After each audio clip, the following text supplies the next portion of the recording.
বিসমিল্লাহির রহমানির রহিম।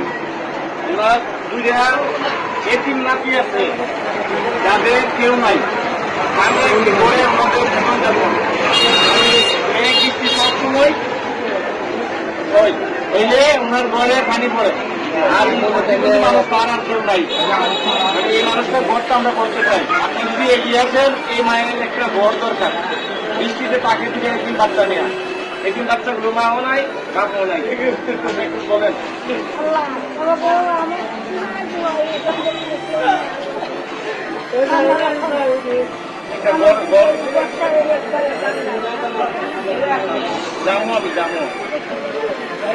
এই ঘরটা ইনশাল্লাহ আমরা বেরোলাম। সবাই যদি একটু আপনি ওনার দিকে তাকান, এই ঘরটা করার কোনো তেমন কঠিন কিছু।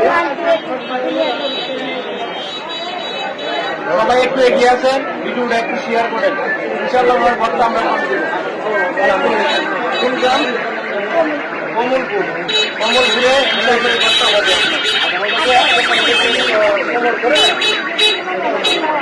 আচ্ছা, আমার